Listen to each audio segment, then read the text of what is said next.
इंसान का माइंड बहुत ज़्यादा पावरफुल होता है। वो हर उस काम को करने में बहाना बनाएगा जिसमें उसको एफर्ट लगाना पड़ता है, चाहे वो काम सही हो या फिर गलत हो, अच्छा हो या फिर बुरा हो, फिर कोई चीज़ मैटर नहीं करती। अगर एफर्ट लगाना पड़ रहा है तो आपका माइंड बहाने बनाएगा ही बनाएगा। पढ़ने में एफर्ट लगाना पड़ता है, इसलिए माइंड हमारे सामने बहाने की पूरी लिस्ट रख देता है कि सुबह जल्दी उठकर इसलिए नहीं पढ़ सकता क्योंकि रात को लेट सोए थे। तो क्यों सोए थे? किसने कहा था रात को लेट सोने के लिए? और फिर जब हम दिन में पढ़ने बैठते हैं तो भूख लगने लगती है और भूखे पेट पढ़ाई होती नहीं है, तो फिर हम खाना खाते हैं और इतना खा लेते हैं कि फिर तो और पढ़ाई नहीं होती है। फिर हम सोचते हैं कि पढ़ाई में तो मन लग नहीं रहा है, एक काम करता हूँ, थोड़ा सा मूड फ्रेश कर लेता हूँ, थोड़ा मोबाइल वगैरह चला लेता हूँ। और मूड फ्रेश होने की बजाय मूड और ज़्यादा खराब हो जाता है जब पता चलता है कि हमारा काफ़ी ज़्यादा टाइम वेस्ट हो चुका है सोशल मीडिया चलाने में। माइंड के पास में जब भी चॉइस होती है कि या तो वो काम करो जो अभी इसी वक्त तुम्हारे लिए सबसे ज़्यादा ज़रूरी है, या फिर वो काम करो जिसमें तुम्हें मज़ा आता है, तो माइंड वही करेगा जिसमें उसको मज़ा आता है। और जिस काम में तुमको जितना ज़्यादा मज़ा आता है वहाँ पर तुम्हारा कॉन्सेंट्रेशन का लेवल इतना ज़्यादा होता है जिसकी कोई लिमिट नहीं है। कई सारे लोग कहते हैं कि मेरी कॉन्सेंट्रेशन पावर बहुत वीक है, मेरा दिमाग कमज़ोर है। कोई कमज़ोर नहीं है। ये देखो कि तुम्हें सबसे ज़्यादा मज़ा किस काम को करने में आता है, वहाँ पर तुम्हारा फोकस उतना ही ज़्यादा होता है और इतना होता है जिसकी कोई लिमिट नहीं। तो यहाँ पर सीधी सी बात ये निकल करके आती है कि अगर आप अपने माइंड के हिसाब से चले तो आपका माइंड आपको बर्बाद करके रख देगा, जो कि माइंड तो वही चूज़ करेगा ना जिसमें उसको मज़ा आता है, और मज़ा हमेशा गलत चीज़ों में आता है। आप ही कैसे कुछ फ्रेंड्स होंगे जिनमें से कुछ तो बहुत आगे निकल जाएंगे और कुछ लोग जहाँ पर है वहीं रह जाएंगे।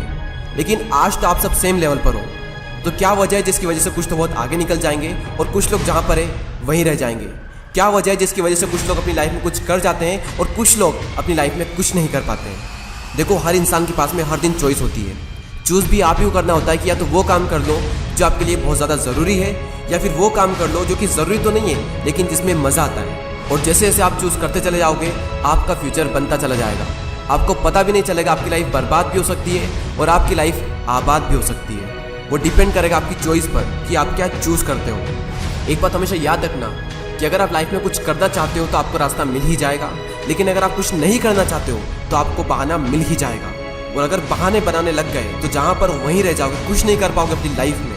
इसलिए बहाने मत बनाओ। एक दिन में तुम जितना काम कर सकते हो उतना काम कर डालो। अपने आप को ये बात समझाओ कि मैं उन चीज़ों से इतना दूर भाग रहा हूँ जिस पे मेरा पूरा का पूरा फ्यूचर डिपेंड करता है, और मैं भाग क्यों रहा हूँ? सिर्फ मेंटल पेस से बचने के लिए। जबकि ये बात तो मुझे पहले से ही पता है कि बिना संघर्ष के इंसान मजबूत नहीं बन सकता। अगर सूरज की तरह चमकना है तो उसकी तरह जलना भी होगा, उसकी तरह तपना भी होगा। अपने आप से कहो कि मैं तैयार हूँ हर वो काम करने के लिए जो अभी मेरे लिए सबसे ज़्यादा ज़रूरी है। अब उस काम को करने में कितना भी एफर्ट क्यों ना लगाना पड़े, कितना भी दर्द क्यों ना हो, मैं तैयार हूँ उस काम को करने के लिए। शुरुआत में भले ही थोड़ा दर्द होगा लेकिन बाद में आपको ही मज़ा आएगा। तो एक दिन में तुम जितना काम कर सकते हो उतना काम कर डालो। और जब हमारे पास में चॉइस होती है कुछ करने की, तो वो करो जो तुम्हारे लिए सबसे ज़्यादा ज़रूरी है। और जो भी काम तुम करो उसमें जी जान लगा देना और कहो खुद से कि कर होगा एक दिन। क्योंकि गौतम बुद्ध ने एक बार कहा था कि हजारों लड़ाइयाँ जीतने से अच्छा है कि खुद पर विजय प्राप्त कर ली जाए।